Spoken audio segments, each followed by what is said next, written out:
Hello.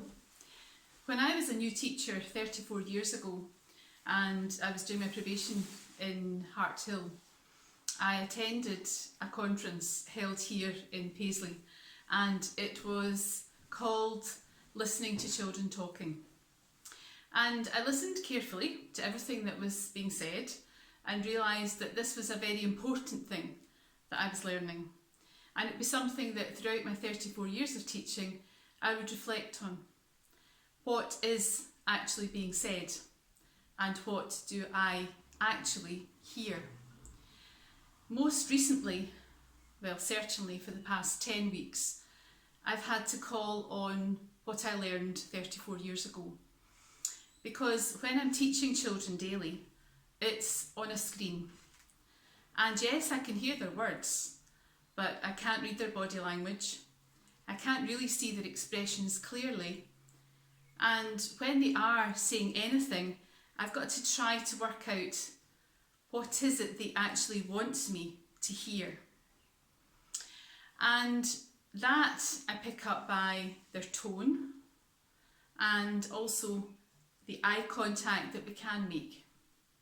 It's not easy, but it's certainly better than not seeing them at all. I'd like to share a reading with you, and it's when the Lord calls Samuel. So it's from 1 Samuel, and it's chapter 3. The boy Samuel ministered before the Lord under Eli.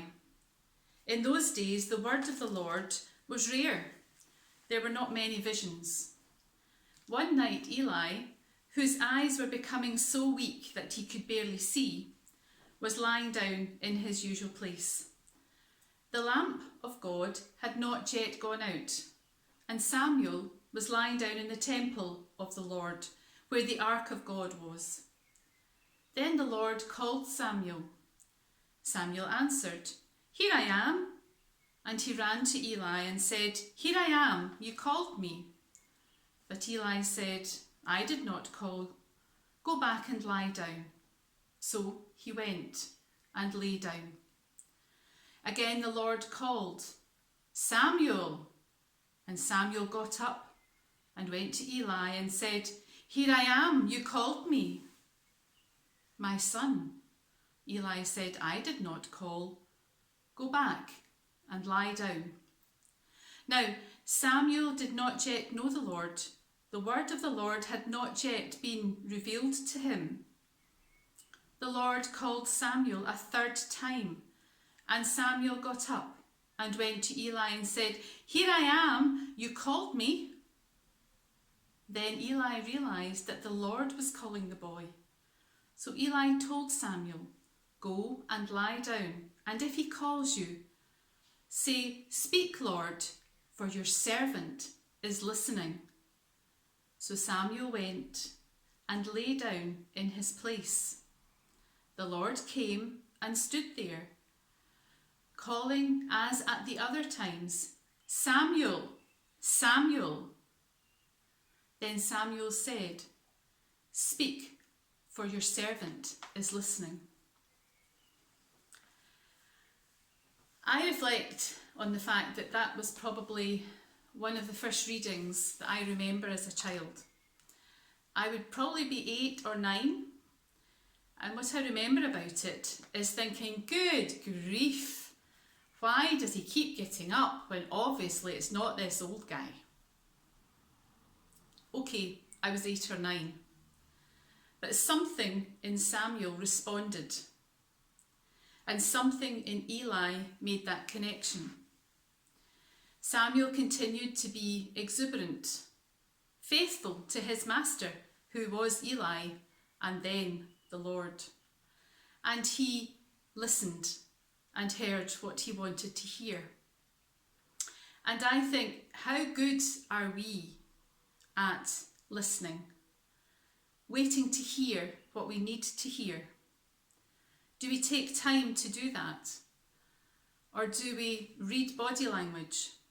How often do we leave someone and say, I'm not so sure that they were actually themselves today? Now that's not easy, at a 2-metre social distancing distance.